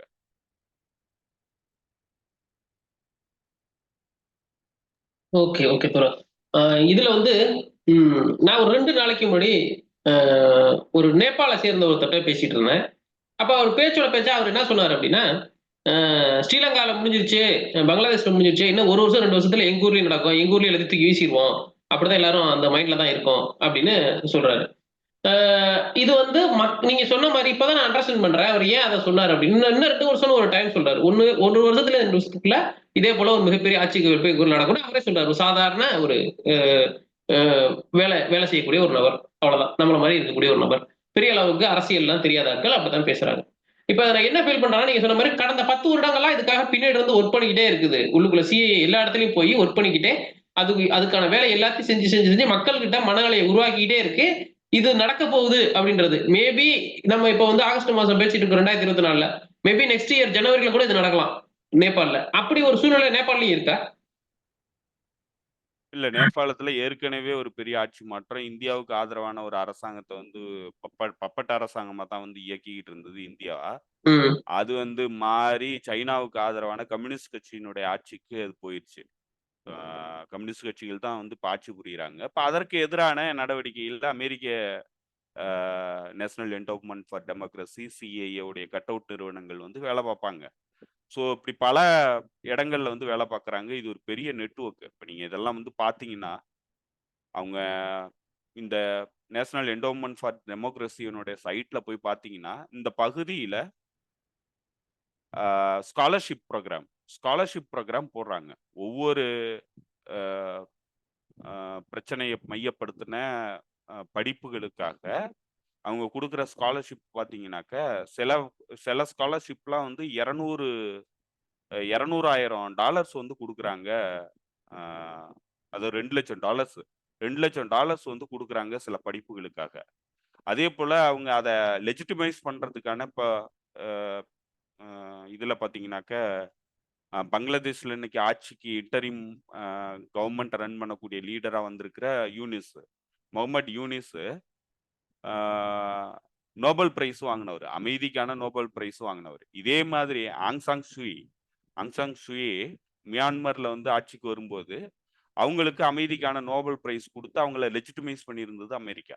ஸோ இப்படி மேற்கத்திய நாடுகளுடைய இந்த நடவடிக்கைங்கிறது அவங்கள லெஜிட்டிமைஸ் பண்றது, அவங்கள வந்து அவங்களுக்கு விருதுகள் குடுக்கறது, அவங்களுக்கு ஸ்காலர்ஷிப் குடுக்கறது, இப்படியே நேபாளத்த மையமா வச்சு நேஷனல் என்டோவ்மென்ட் ஃபார் டெமோக்ரஸி ஒர்க் பண்ணுது. பா ச இதுல சைனாவ மையப்படுத்தியும் ஒர்க் பண்ணுது. இந்தியாவ மையப்படுத்தி இந்தியாவுக்கு நேரடியா வந்து அது எந்த திட்டத்தையும் வந்து வைக்காம வந்து செயல்படுத்து. ஆனா மற்ற நிறுவனங்கள் மூலமா வந்து அந்த செயல்படுத்துது. ஆ ஸ்ரீலங்காவுல வந்து ஒர்க் பண்ணுது. தாய்லாந்துல ஒர்க் பண்ணுது. பர்மால ஒர்க் பண்ணுது. இப்படி எல்லா நாடுகள்லயும் இந்த நேஷனல் என்டோவ்மென்ட் ஃபார் டெமோக்ரஸியினுடைய வேலைங்கிறது இந்த மாதிரியான அ அது மட்டும் இல்ல. அந்த அந்த ஒரு நிறுவனம் மட்டும் இல்ல. அது மாரி பல நிறுவனங்கள் இதுக்குள்ள இருக்கிறாங்க. இப்போ பல கட் அவுட் நிறுவனங்கள் வந்து வச்சிருக்கிறாங்க. பேரு வந்து வெவ்வேறு பேர்ல வந்து இயங்கும் அந்த நிறுவனங்கள்லாம். ஸோ இதுதான் வந்து இந்த என்ஜிஓஸ் கட்டமைப்புங்கிறது அமெரிக்காவுடைய அந்த சாஃப்ட் பவரை உருவாக்குறது, இந்த மாதிரியான ரெஜிம் சேஞ்ச் ஆப்பரேஷனுக்கு வந்து கட்டமைப்பு ரீதியான வேலைகள பண்றது தான் வந்து அவங்களுடைய பிரதான நோக்கம். ஸோ அது நீங்க சொல்ற மாதிரி அ அங்க இன்னைக்கு அவங்களுக்கு ஆதரவான ஒரு அரசு இல்ல. ஸோ அத மாத்துறதுக்கான முயற்சி வந்து கட்டமைப்பா வந்து பண்ணிக்கிட்டு தான் இருக்கிறாங்க. அது செயல்பாட்டுக்கு எப்போ வருங்கிறது தெரியல. ஓகே, ஓகே தோழர். இதுல இன்னும் ஒண்ணு அடுத்து வந்து இன்னொரு தோழர் ஒரு கேள்வி கேட்டிருந்தாரு.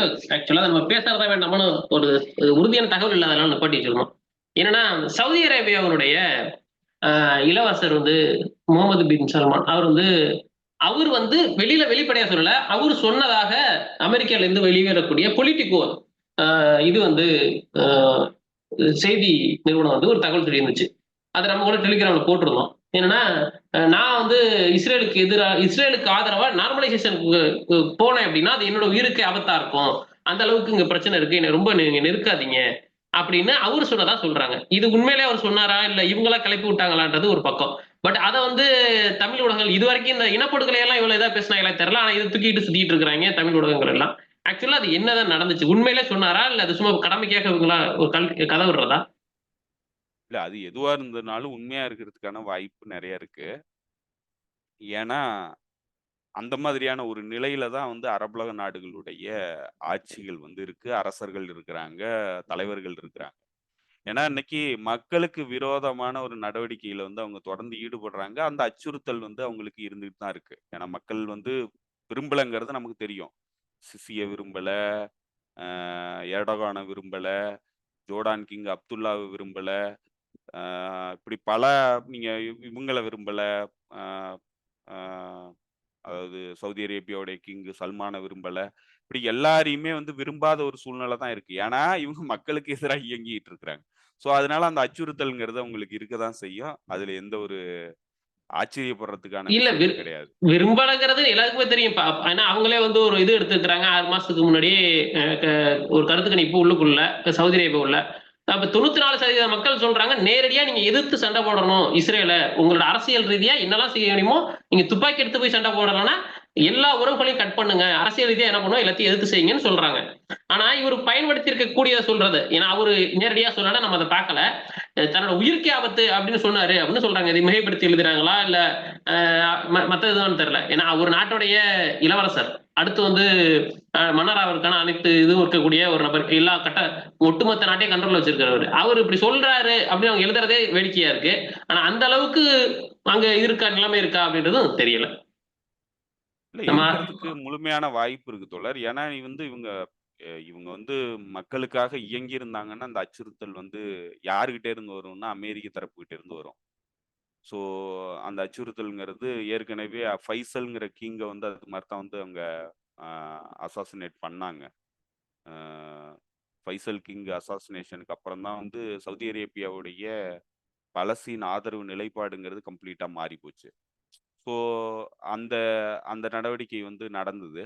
இந்த அச்சுறுத்தல்ங்கிறது இங்க இருக்கிற தலைவர்களுக்கு இருக்கு. ஏன்னா, இவங்க மக்களுடைய விஷுக்கு எதிரா செயல்படுறாங்க. அப்போ அதனுடைய முழுமையான வடிவம் தான் அந்த நார்மலைசேஷன் ப்ராஜெக்ட். அதற்காக தான் வந்து இந்த போரே வந்து உருவானுச்சு.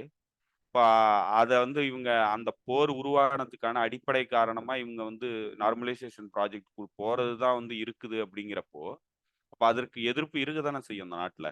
அப்ப அதற்கு கடுமையான எதிர்ப்பு, கடும்போக்காளர்கள் இருந்தாங்கன்னா, இவங்கள கொலை பண்றதுக்கான வாய்ப்பும் இருக்கு. அதற்கான திட்டமிடலும் பண்ண தானே செய்வாங்க. ஸோ, அதனால அவங்க சொல்லியிருக்கிறதுல அர்த்தம் இருக்கு. ஏன்னா, அதெல்லாம் வந்து உருவாக்கிக்கிட்டது இவங்க தான். இந்த தலைவர்கள் தான் வந்து அதெல்லாம் அந்த அச்சுறுத்தல உருவாக்கிக்கிட்டாங்க. நம்ம பல இடங்கள்ல சொல்லியிருக்கோம். இந்த தலைவர்களுக்கு மிகப்பெரிய அச்சுறுத்தல் வந்து நாட்டுக்குள்ள இருக்கு. ஏன்னா, மக்கள் மத்தியில இவங்க செல்வாக்க வந்து இழந்துகிட்டே இருக்கிறாங்க. மக்கள் வந்து கடுமையான கோவத்துல இருக்காங்கங்கிறது எல்லாருக்குமே தெரிஞ்சது தான். இவ்வளவு பெரிய இனப்படுகொலைக்கு அப்புறமும் அந்த மக்கள் கோவப்படலன்னா தான் மக்கள பார்த்து தான் நம்ம வந்து ஆச்சரியப்படணும். இவங்க சொல்றதுல வந்து எந்த ஆச்சரியமும் கிடையாது. இவங்க உயிருக்கு அச்சுறுத்தல் இருக்குன்னு சொல்றதுல வந்து எந்த ஆச்சரியமும் கிடையாது. ஆனா இருக்கிறதுக்கான எல்லா வாய்ப்புகளும் இருக்கணும். ஏன்னா இருந்ததுனா தான் அந்த மக்கள் வந்து அட்லீஸ்ட் மனித தன்மையோட இருக்காங்கங்கிறத வந்து நம்மளால புரிஞ்சுக்க முடியும். இல்லன்னா இதையும் பார்த்துட்டு அவங்க கம்முனு போறாங்கன்னா, ஆடு மாடுகள் மாரி தான் இருக்காங்கங்கிறது தான் அதனுடைய அர்த்தம். இல்ல நான் இதுல ஒரு சின்ன இடத்துல மட்டும் ஒரு தகவல சேர்த்து சொல்லணும்னு நினைக்கிறேன். அந்த மக்களை எப்படி இவங்க வச்சிருக்கிறாங்க அப்படின்றதுக்கு நிறைய உதாரணம். ஏன்னா ஒட்டுமொத்தமா கடந்த 10லேருந்து 20 வருடங்களுக்குள்ள அவங்க ஒரு அமெரிக்க லைஃப் ஸ்டைலுக்கு அந்த மக்கள மாத்துறதுல மிக முக்கியமான வேலை இவர் பார்த்திருக்கிறதா சொல்றாங்க. ஒரு கேளிக்கையோட அந்த அந்த இதுலயே இருக்கணும் அப்படின்னு சொல்லிட்டு மாத்திட்டதா. மிக முக்கியமான ஒண்ணு, இந்த ஒரு 3 மாசத்துக்கு முன்னாடி வந்து கல்லூரியோட பட்டமளிப்பு விழா நடந்துச்சு. அமெரிக்கால நடந்த பட்டமளிப்பு விழால எல்லாரும் பாலஸ்தீன் கொடியோட போனாங்க. மிகப்பெரிய அளவுல வந்து அங்க அமெரிக்காவோட கல்லூரிகளுக்கு எதிர்ப்பு தெரிவிச்சாங்க. ஆனா அதே சமயத்துல வந்து சவுதியில நடந்த ஒரு காலேஜ் பட்டமளிப்பு விழால அது ஒரு எப்படின்னா ஒரு ரேவ் பார்ட்டி மாதிரி, இரவு நேர கலை நிகழ்ச்சி மாதிரி தான் அது நடந்துச்சு. அதுல வந்து மிகப்பெரிய அளவுல இதுக்கானதா எதுவுமே இல்ல. நம்ம அதே போல வந்து சர்வதேச கால்பந்து வீரர்கள்லாம் கலந்துக்கக்கூடிய சவுதி ப்ரோ லீக் நடக்குது, ஃபுட்பால் லீக். அதுல பாலஸ்தீன் கொடி எடுத்துட்டு போனாவே தடுத்துடுறாங்க. இதெல்லாம் நடக்குது. இதெல்லாம் ஒரு பக்கம் நடந்துகிட்டே இருக்கு. நீங்க சொல்ற மாதிரி உள்ளுக்குள்ள இதையெல்லாம் தாண்டியும், என்னது, ஈழப்போர் நடந்தப்ப இதெல்லாம் நம்ம பார்த்துக்கிட்டு இருந்தோம். ஐபிஎல் பார்த்துக்கிட்டு இருந்தேன் நான். அதான் உண்மை. ஏன்னா அந்த அளவுக்கு எனக்கு அப்ப அறிவு இல்ல. இப்பதான் அந்த அறிவு வந்திருக்கு. அது போலதான் நடந்துச்சு. இப்ப வந்து அவங்க ஒட்டுமொத்தமா அந்த ஒரு இதுலயே மொத்தமா போயிட்டாங்க. அந்த அளவுக்கு மக்கள் ஒட்டுமொத்தமா மலுமட்டையா மாறிட்டாங்களா? இல்ல நீங்க சொன்ன மாரி கொஞ்சமாவது எதிர்த்து பேசுற அளவுக்கு இருக்காங்களா? அப்படின்றது பின்னாடி தான் தெரியும். இது அப்படியே நம்ம நிப்பாட்டிக்கலாம். அடுத்து வந்து ஒருத்தர் எழுதியிருந்தாரு, நீங்க நல்லா தான் பேசுறீங்க. ஆனா அப்பப்போ வந்து புலிகளோட ஆதரவாளர்களா பேசுறீங்க அப்படின்னு. அந்த அவருக்கு என்ன சொல்றதுன்னு புரியல. அவரு இன்னொரு வார்த்தை பயன்படுத்தி, நீங்க புலிகளோட பினாமி மாரி பேசுறீங்க அப்படின்னு. நான் அந்த தோழருக்கு என்ன சொல்ல விரும்புறேன்னா, பினாமிலாம் கிடையாதுங்க. நாங்க புலிகள்ல இருந்து தான் வந்தவங்க. எப்படின்னா, புலிகள பார்த்து இன்ஸ்பயர் ஆகி தமிழ்நாட்டுக்குள்ள இருந்து வந்தவங்க. ஏன்னா விடுதலைனா என்ன, சுதந்திரம்னா என்ன அப்படின்றத நாங்க அவங்க கிட்ட இருந்து தான் கத்துக்கிட்டவங்க. அத பத்தி நீங்க என்ன தோழர் சொல்றீங்க? இல்ல சுயாதீனமான யோசனைக்கு நமக்கு எக்ஸாம்பிளான அமைப்புன்னு சொன்னாக்க புலிகள் அமைப்பு தான். ஏன்னா பல தோழர்கள் வந்து பல இடங்கள்ல வந்து கேட்டிருக்காங்க. இப்ப இது எல்லாத்தையும் ஒவ்வொரு தோழர்களுக்கும் நம்ம ஒவ்வொரு டைமும் வந்து விளக்கம் கொடுக்க முடியாது. இததான் வந்து பல இடங்கள்ல நம்ம சொல்லியிருந்தோம். நம்ம வந்து முன்முடிவுகளோட வந்து எதையுமே வந்து பேசக்கூடாது. பேசுறதுங்கிறது நம்ம உண்மைத்தன்மையை வந்து கேள்விக்குள்ளாக்கும். அது மட்டும் இல்லாம நம்ம ஏற்கனவே ஒரு ஒரு சென்சிட்டிவான ஒரு விஷயத்த வந்து நம்ம அனுபவிச்சிட்டதுனால, அந்த முன்முடிவு ஏற்கனவே இருக்கிற சமூகத்துல இருக்கிற தகவல்கள், பத்திரிகைகள்ல வந்த தகவல்கள், புரபகேண்டா மெட்டீரியல்ஸு இது எல்லாத்தையும் வச்சு நம்ம வந்து ஒரு அமைப்பு மீது வந்து ஒரு ஒரு ஒரு கருத்தாடல வந்து வச்சுட்டோம். இந்த அமைப்புன்னா இப்படித்தான் இருந்தது அப்படிங்கிறத பத்திரிகைகள் வாயிலாவும், புரபகேண்டா வாயிலாவும் கிடைச்ச தகவல்கள் மூலமா அந்த அமைப்ப வந்து நம்ம ஒரு முத்திரை குத்திட்டதுக்கு அப்புறம், அது எது பண்ணியிருந்தாலும் அத வந்து நம்ம எதிர்க்கிறது அப்படிங்கிற ஒரு நிலைப்பாட்ட தான் வந்து எடுப்பாங்க. ஸோ அது வந்து ஏன் வந்ததுன்னா, சமூக ரீதியான பிளவுகள் வந்து உருவாகும்போது, அந்த இயல்பான கோவம்ங்கிறது எல்லா தோழர்களுக்கும் வருது. அது நம்ம பல தோழர்கள் நமக்கு நமக்கு ஆதரவு குடுக்கக்கூடிய பல தோழர்கள் வந்து இஸ்லாமிய சமூகத்திலிருந்து வரக்கூடிய தோழர்கள். இலங்கையிலிருந்து நமக்கு பெருமளவுக்கு தோழர்கள் வந்து ஆதரவு குடுத்துக்கிட்டு இருக்காங்க. இப்ப அதெல்லாம் வந்து நம்ம பார்ப்பாங்க. இவ்வளோ காலம் வந்து நம்ம பேசுறதில்ல. எந்த இடத்துல நம்ம உண்மைக்கு புறம்பா நம்ம பேசுனோம், எந்த இடத்துல நம்ம கருத்தியல் ரீதியா தவறான ஒரு அரசியல வந்து சொன்னோங்கிறத இவ்வளோ காலம் பார்த்திருப்பாங்க. இப்போ நம்ம அந்த அந்த முழுமையான நான் இதுல 2 வீடியோக்கள் வந்து பேசியிருக்கேன். ஏற்கனவே 2 வீடியோக்கள் பேசியிருக்கேன். அதிலேயே பல விஷயங்கள தெளிவுபடுத்தியிருக்கேன். அத வந்து நான் பொதுவான அரசியலா வந்து நம்ம பேசியிருக்கோம். இதுல நான் டீட்டெயில் ரீதியான அரசியலா வந்து நம்ம பேசுறதுக்கான நேரம் வந்து கிடைக்கல. அந்த தகவல்கள் வந்து திரட்டிக்கிட்டு இருக்கேன். இன்னும் அது முழுமை அடையல. ஸோ, அதனால ஏற்கனவே ஒரு ஒரு கருத்தாடல்ங்கிறது ஒரு சமூகத்துல விதைக்கப்பட்டிருக்கு. அந்த கருத்தாடல வந்து மனசுல வச்சு தான் வந்து அந்த தோழர்கள் வந்து பேசுறாங்க. இதுல குறிப்பா நீங்க சொன்ன தோழர் வந்து நீங்க சொன்னவர் வந்து ஒரு புலிகளுக்கு எதிரான ஒரு கட்டமைப்பு ரீதியான தமிழர் தரப்பா இயங்கிக்கிட்டு இருந்த ஒரு சமூகத்தினுடைய பின்னணியிலிருந்து வரவரு. ஏன்னா, அத பேர்ல வந்து அவர் வச்சிருக்கிறாரு. அந்த சமூகத்தினுடைய பேர வந்து அவருடைய பேர்லயே வந்து வச்சிருக்கிறாரு. ஸோ, அதனால அந்த சமூகம் எந்த அளவுக்கு காட்டிக் குடுப்பு நடவடிக்கைகள்ல ஈடுபட்டுச்சுங்கிறது நமக்கு தெரியும். ஸோ, அத வெறும் ஒட்டுமொத்த சமூகமா நம்ம பார்க்கறதுக்கு பதிலா, அதுல பெரும்பான்மையான சமூக அ எலைட் செக்ஷன்ங்கிறது புலிகளுக்கு எதிரா தான் இயங்குனுச்சு. புலிகள காட்டிக் குடுத்தது. புலிகளுடைய தோல்விக்கு, இனப்படுகொலைக்கு மிகப்பெரிய பங்கு வகிச்ச சமூகமாவும் அந்த சமூகம் இறுதி போர் காலகட்டத்தில இருந்திருக்கு. ஸோ, புலிகள வந்து 2 விதமான பிரச்சாரத்துக்குள்ள வந்து கட்டமைக்கிறதுக்கான முயற்சி வந்து இடம்பெற்று, அது வெற்றியும் அடைஞ்சிருக்கு. ஒண்ணு வந்து புலிகள் தரப்ப பிரபாகரனை வந்து அந்த சமூகத்தினிலிருந்து வந்தவர், அவர் வந்து ஜாதிய வெறி பிடிச்சவர் அப்படிங்கிற ஒரு பிரச்சாரங்கிறது தமிழ்நாட்டுல வந்து பெருமளவுக்கு கட்டமைக்கப்பட்டிருக்கு. அது திராவிட பாரம்பரியத்திலிருந்து வர்றோம்னு சொல்லிக்கிற போலிகளால கட்டமைக்கப்படுது. இ அது இங்க இருக்கிற இடதுசாரிகளாலயும் கட்டமைக்கப்படுது. அவங்களுடைய நோக்கம் என்னங்கிறது நமக்கு தெரியும்.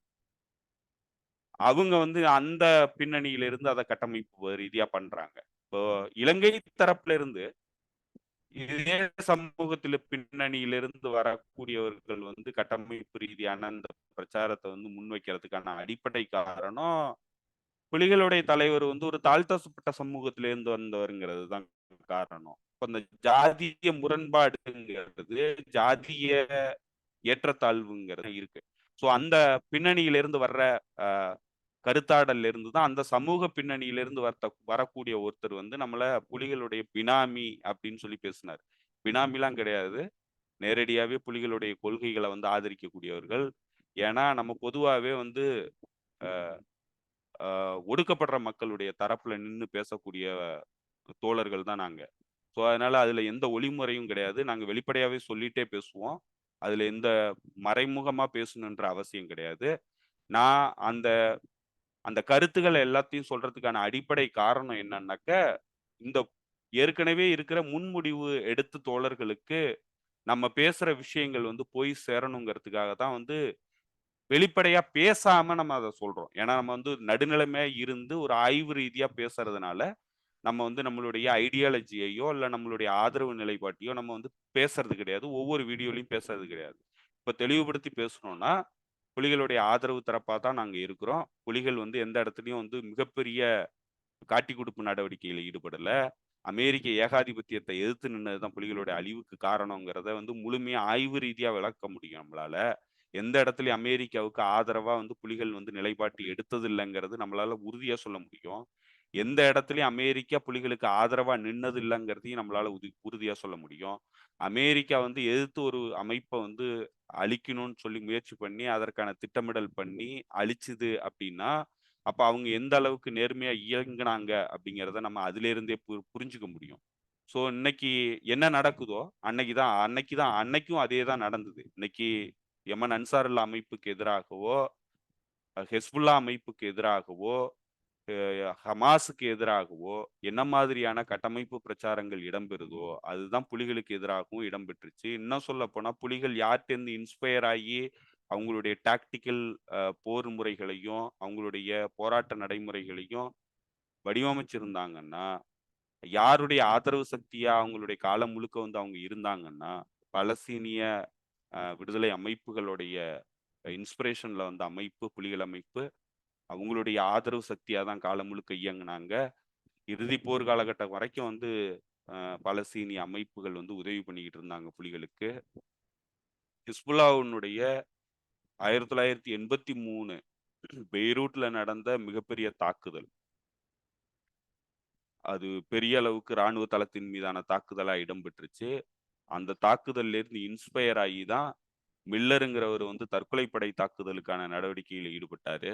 ஸோ, அதனால தற்கொலைப்படை தாக்குதல்ங்கிறது ஹிஸ்புல்லா கிட்ட இருந்து லேர்ன் பண்ணது. ஸோ, அது தோழர்கள் வந்து பெரும்பாலானவர்களுக்கு தெரியாது. புலிகள் தான் வந்து ஏன்னா புலிகள பத்தி பேசும்போது, புலிகள் வந்து ஒரு நொட்டாரியஸ் அமைப்பு அப்படின்னு தான் வந்து நீங்க பொதுத்தளங்கள்ல பார்க்க முடியும். மெயின் ஸ்ட்ரீம் மீடியா பேசுறதுங்கிறது, புலிகள்ங்கிறது ஒரு நொட்டாரியஸான ஒரு ஒரு டெரரிஸ்ட் ஆர்கனைசேஷன் அப்படிங்கிறது தான் சொல்லுவாங்க. ஏன் அந்த நொட்டாரியஸ் அமைப்பு அப்படின்னு சொல்றாங்கன்னா, இந்த தற்கொலைப்படை தாக்குதல் தான். புலிகளுடைய தற்கொலைப்படை தாக்குதல்ங்கிறது ரொம்ப ஆ வீரியமான தாக்குதல். ஸோ இந்த தற்கொலைப்படை தாக்குதல்ங்கிறது எதிலேருந்து இன்ஸ்பயர் ஆகி வந்தது அப்படிங்கிறது தோழர்களுக்கு யாருக்குமே தெரியாது. ஏன்னா, அத யாருமே சொல்றது கிடையாது. ஹெஸ்புல்லாவினுடைய 1983 தாக்குதல் தான் அந்த இன்ஸ்பிரேஷன். ஹெஸ்புல்லா கிட்ட இருந்து லேர்ன் பண்ண டாக்டிக் தான் இந்த தற்கொலைப்படை தாக்குதல்ங்கிறது. ஸோ அதனால பல விஷயங்கள் ஹெஸ்புல்லா, ரெசிஸ்டன்ஸ் இன்னைக்கு யமன் அன்சாருல் அமைப்பு நடத்துற தாக்குதல்கள், யமன் அன்சாருல் அமைப்பினுடைய கொள்கைகள், இது எல்லாம் தான் வந்து புலிகள் வந்து அன்னைக்கு ஃபாலோ பண்ணிக்கிட்டு இருந்தாங்க. ஸோ அன்னைக்கு இந்த மாதிரியான அலைன்ஸ் உருவாகுறதுக்கான வாய்ப்பு இல்லாம இருந்துச்சு. இன்னைக்கு உருவாயிருக்கு. ஸோ அதனால தான் பல இடங்கள்ல நம்ம இத எல்லாத்தையுமே மேற்கோள் காட்டுறோம். ஏன்னா இந்த தொடர்புகளை வந்து தோழர்கள் புரிஞ்சுக்கணும். முன்முடிவுகளோட வந்து நீங்க இயங்குறதுங்கிறது அமெரிக்க ஏகாதிபத்தியத்துக்கு இன்னைக்கு பங்களாதேஷ்ல என்ன மாதிரியான ஒரு நைவான மக்களா அந்த மக்கள் வந்து அமெரிக்காவுடைய ஆட்சி மாற்றத்துக்கு உதவி பண்ணாங்களோ, அந்த மாதிரி அமெரிக்காவுடைய பிரச்சாரத்துக்கு மயங்கி அமெரிக்காவுடைய பிரச்சார கட்டமைப்புகளுக்கு எதிரா வந்து நீங்க செயல்படலைன்னா அமெரிக்காவுடைய விஷுக்கு ஆதரவா நீங்க இயங்குவீங்க. அமெரிக்காவுடைய எதிரியா உங்களுடைய எதிரியா பார்ப்பீங்க. ஸோ அந்த அந்த விசியஸ் சைக்கிள்குள்ளதான் வந்து இவ்வளவு காலம் வந்து தமிழ் சமூகம் வந்து விழுந்து கிடக்கு. அதனால எந்த பலனும் ஏற்படலைங்கிறதுனாலதான் நம்ம வந்து இன்னைக்கு இந்த கருத்துக்களை வந்து பொதுவெளியில வந்து பரப்ப வேண்டிய தேவை இருக்கு. அதற்காக தான் நம்ம பேசுறோம். ஸோ இதை நம்ம பல இடங்கள்ல வந்து வெளிப்படையாவே பேசியிருக்கிறோம். பல இடங்கள்ல வந்து இதை நான் தெளிவுபடுத்தியே பேசியிருக்கிறோம். எந்த ஒளிவு முறையும் கிடையாது. அந்த தோழர் சொல்ற மாதிரி நம்ம மறைஞ்சிருந்து பேசணுன்ற அவசியம் கிடையாது. பினாமியா இருந்து பேசணுங்கிற அவசியம் கிடையாது. ஒரு இனப்படுகொலைக்கு உள்ளான மக்கள் ஒரு இனப்படுகொலையிலிருந்து காத்துக்கிட்டு இருந்த ஒரு அமைப்பு. அதற்கு ஆதரவா தான் நிற்போம். அது இன்னைக்கு ஹமாஸுக்கு ஆதரவா எப்படி நிக்கிறோமோ, ஹெஸ்புல்லாவுக்கு ஆதரவா எப்படி நிக்கிறோமோ, யமன் அன்சார் அல் அமைப்புக்கு ஆதரவா எப்படி நிக்கிறோமோ, நார்த் கொரியாவுக்கு ஆதரவா எப்படி நிக்கிறோமோ, அதே மாதிரி தான் புலிகளுக்கு ஆதரவாகவும் நிக்கிறோம். என்றைக்கும் அதே நிலைப்பாடு தான். அதுல எந்த மாறுபாடும் கிடையாது. விவாதம் பண்ணலாம். உங்களுடைய கருத்துக்களை சொல்லுங்க, விவாதிப்போம். தவறுகள் இருந்ததுனாக்க, அது ஏன் தவறு நடந்தது? அந்த ஹிஸ்டாரிக்கல் கான்டெக்ஸ்ட்ல இருந்து பேசுவோம். ஹிஸ்டாரிக்கலா என்ன நடந்ததுங்கிற ஆதாரப்பூர்வமா பேசுவோம். எல்லா ஆதாரங்களையும் நாங்க திரட்டி தான் வச்சிருக்கிறோம். எந்த சம்பவம் இடம்பெற்றிருந்ததுனாலும், அதற்கான ஆதாரத்தோட நம்ம பேசுவோம். அன்னைக்கு என்ன நடந்ததுங்கிறத. அதுல குறைபாடுகள் இருந்தது அப்படின்னாக்க, மேற்கொண்டு நம்ம விவாதம் பண்ணலாம். ஆனா, முன்முடிவோட நாங்க பேசுறோம்னு சொல்லி நீங்க சொல்லக்கூடாது. நாங்க முன்முடிவுன்னா, எங்களுக்கு இவ்வளோ காலம் வந்து நாங்க தேடுன ஆதாரங்கள், நாங்க படிச்ச அரசியல், இது எல்லாத்தையும் பின்னணிய வச்சு தான் வந்து நாங்க இந்த பேச்சுக்கள வந்து பேசிக்கிட்டு இருக்கோம். ஸோ இதுல எந்த இடத்துலயாவது நாங்க சொல்ற கருத்துக்கு விரோதமா நீங்க வந்து வேற ஆதாரங்கள வந்து உங்களால திரட்ட முடியும்னா, நேரடியா விவாதம் பண்ணலாம். அதுல எந்த மாறுபாடும் கிடையாது. அதே நேரத்துல எங்களுக்கு மறைச்சு பேசணுன்ற அவசியம் கிடையாது. பினாமியா பேசணுன்ற அவசியம் கிடையாது. நாங்க வெளிப்படையா தான் பேசுறோம். இந்திய வெளியுறவுத்துறைக்கு எதிரா வந்து தொடர்ந்து நாங்க பேசிக்கிட்டு தான் இருக்கிறோம். இந்திய அரசாங்கத்திற்கு எதிரா தொடர்ந்து பேசிக்கிட்டு தான் இருக்கோம். நாங்க அதுக்கெல்லாம் பயப்படல. ஸோ அதனால வந்து இந்த பயந்துகிட்டு பேசணுன்ற அவசியமும் எங்களுக்கு கிடையாது. என்ன நெருக்கடி குடுப்பாங்க, நெருக்கடி சந்திக்கிறதுக்கு தயாரா தான் இருக்கோம். ஸோ அதனால இந்த நீங்க எந்த பின்னணியில இருந்து பேசுறீங்கங்கிறத நான் முன்முடிவோட பேச விரும்பல. ஆனா உங்களுடைய நோக்கமும், உங்களுடைய கருத்தும் பார்க்கும்போது, எங்களுக்கு தெரியுது நீங்க எப்படி பேசுறீங்க, நீங்க எந்த பின்னணியிலேருந்து வரீங்கங்கிறத. ஸோ அத தான் நான் வந்து விளக்க வேண்டிய தேவை இருக்கு. ஸோ அத தான் நான் வந்து விளக்குறேன். ஸோ தொடர்ந்து நம்ம பேசுவோம். நம்ம இதுக்கப்புறம் வந்து தொடர்ந்து ஈழத்தமிழர் பிரச்சனையில இஸ்லாமியர், தமிழர் முரண்பாடுங்கிறது எப்படி உருவானுச்சு? அதற்கு அடித்தளமிட்டவர்கள் யாராரு? அன்னைக்கு என்னதான் நடந்தது? ஒவ்வொரு மாசக்கர்ன்னு இவங்க சொல்லிக்கிட்டு இருக்கிறதுக்கும் பின்னணியா இருந்த விஷயங்கள் என்ன? அது எப்படி வந்து அந்த படுகொலைகள் இடம்பெற்றுச்சு? யாரு தரப்புல இருந்து என்னென்ன படுகொலைகள் நடந்தது? அந்த படுகொலைக்கான பின்னணி காரணங்கள் என்ன? யார் யாரு வெளி உலகத்திலிருந்து யாரெல்லாம் வந்து அதுக்கு உதவி பண்ணாங்க? எப்படியான ஒரு கட்டமைப்பு ரீதியான பிரச்சாரம் முன்வைக்கப்பட்டு தமிழர், இஸ்லாமியர் முரண்பாடுங்கிறது உருவாக்கப்பட்டுச்சு? இது எல்லாத்தையுமே தொடர்ந்து நம்ம பேசுவோம். இந்த இந்த இந்த இந்த சேனல்ங்கிறதும், இந்த அரசியல் விழிப்புணர்வு பிரச்சாரங்கிறதும் தொடர்ந்து இடம்பெறும். அதனால இந்த போர் நின்றுச்சுன்னா இந்த பிரச்சாரம் நின்ற போறதில்ல. இந்த போர் நின்றுச்சுன்னா இந்த அரசியல் விழிப்புணர்வுங்கிறது நின்ற போறதில்ல. நம்ம தொடர்ந்து பேசதான் போறோம். பல விஷயங்கள பத்தி பேசப் போறோம். தமிழர்களுடைய அடிமை நிலைப்பாடுங்கிறது ஏன் இப்படியெல்லாம் உருவானுச்சுங்கிறதெல்லாம் பத்தி பேசப் போறோம். ஸோ ஒட்டுமொத்தமா நீங்க தொடர்ந்து கேட்கலாம். தொடர்ந்து நம்ம பேசுவோம். அதுல உங்களுக்கு முரண்பாடு இருக்கலாம். நாங்க சொல்றதுல கருத்தியல் ரீதியான முரண்பாடுகள் இருக்கலாம். ஆனா நாங்க ஆதாரப்பூர்வமா தான் பேசுறோம். நாங்க கத்துக்கிட்ட அரசியல்ல இருந்து தான் பேசுறோம். எந்த ஒளிவு முறையும் கிடையாது. நாங்க புலிகளுக்கு ஆதரவானவர்கள் தான். ஓகே தோழர். அந்த தோழருக்கு அவருக்கு மட்டும் இல்ல, கேட்டிருக்க எல்லா தோழர்களுக்கும் நம்ம இதை பத்தி பேசினதுல டீப்பா ஆக்சுவலா நீங்க அதை தொட்டுட்டீங்க. பாலஸ்தீன் லிபரேஷன் ஆர்மிக்கும் புலிகளுக்கும் உண்டான தொடர்பு என்ன அப்படின்றது. முதல் அதாவது வந்து இந்தியாவுக்கு வெளியில விடுதலை புலிகள் முதல் முறையா பயிற்சி எடுத்த இடம் லெபனான். PLO ஆர்மி போய் அவங்க வந்து யாசர் அராஃபத்தின் மூலியமா ஹெஸ்புல்லா கூட தொடர்பு ஏற்பட்டு அங்கதான் போய் பயிற்சி எடுத்துட்டு வந்தாங்க. அவங்க எடுத்துட்டு வந்து நின்று அதோட தொடர்ச்சிட்டால பாருங்க. அவங்க போய் பயிற்சி எடுத்துட்டு வந்துட்டு தமிழகத்துல களத்துல நின்று ஆணையர்வு பகுதி வெற்றி கொள்றாங்க. இலங்கை அரசிட்டேருந்து சிங்கள அரசிட்டேருந்து வெற்றி கொள்றாங்க. அதுக்கு வெற்றி கொண்டதுக்கு வந்து இவங்க கேட்காமையே யாசர் வந்து ஒரு கப்பல் நிறைய வந்து கிஃப்ட் அனுப்பியிருக்காரு. கிஃப்ட் அனுப்பிட்டு ஒரே ஒரு டெலிகிராம் மட்டும் வருது, உங்களுக்கு வந்து ஒரு கிஃப்ட், உங்களுக்காக ஒரு பொருள் வந்து கப்பல்ல வந்துட்டு இருக்கு, பிலிப்பைன்ஸ்ல போய் பிக்கப் பண்ணிக்கங்கன்னு. அதை எடுத்துட்டு வந்தவர் எனக்கு நல்லா தெரியும். அதை எடுத்துட்டு வந்தவர்கிட்ட நான் பேசியிருக்கேன். அதுல வந்து 2ஆம் கட்ட தலைவர் அத்தனை பேருக்கும் ஜிப்சி, அன்றைய காலத்துல உண்டான ஜீப்பு, 3ஆம் கட்ட 4ஆம் கட்ட தலைவர்களுக்கு பைக்கு எல்லாமே வந்து யாசர் அரபாத் கொடுத்தது அந்த வெற்றிக்கு. அப்ப நீங்க புரிஞ்சுக்கங்க, அவங்க இருக்கிறது மேற்கு ஆசியால, தென்கிழக்கு ஆசியால இருக்கக்கூடிய ஒரு அமைப்பு வந்து ஜெயிக்குது அப்படின்னா அதுக்கு கிஃப்ட் வந்து இங்கேருந்து ஒருத்தர் அனுப்பி வைக்கிறாரு, யாசர் அரபாத் அனுப்புறாருன்னா அப்ப எந்த அளவுக்கு அது இணைப்பா இருந்திருக்கும் அப்படின்றது ஒரு சின்ன உதாரணம். அதை தாண்டி அதுக்குள்ள நான் பேச விரும்பல. சரி தொடர், நம்ம இதுவரை கரெக்டா நிறைய பேசிட்டோம்னு நினைக்கிறேன். முக்கியமா அந்த நீங்க சொன்ன மாதிரி அந்த இதை பத்தி பேசணும், புலிகள் பத்தி இன்னும் கொஞ்சம் டீட்டெயிலா பேசணும்னா நம்ம அது ஒரு வீடியோ போட்டு பேசிடலாம். இன்னும் தோழர்கள் வந்து லைவ் எப்போ வருவீங்க அப்படின்னு கேட்கறாங்க. அதுக்கு நம்ம நேரம் ஒதுக்கிட்டு அதுக்கான தொழில்நுட்ப ரீதியான எங்களுக்கு அது போதுமான இது இல்லை, தெளிவு இல்லை, இது இப்படிதான் நம்ம லைவ் பண்ணணும் அப்படின்றது. அதை நாங்க எடுத்துட்டு பேசுறோம். வேற ஏதாவது அது தொழில்நுட்ப சம்பந்தமான ஏதாவது இருந்துச்சு, தகவல்கள் தெரிஞ்சதுன்னா தோழர்கள் அது கொஞ்சம் சொல்லுங்க, எப்படி லைவ் நாங்க இது பண்றது அப்படின்னு. தோழர் வேற ஏதாவது சொல்ல வேண்டியிருக்கா?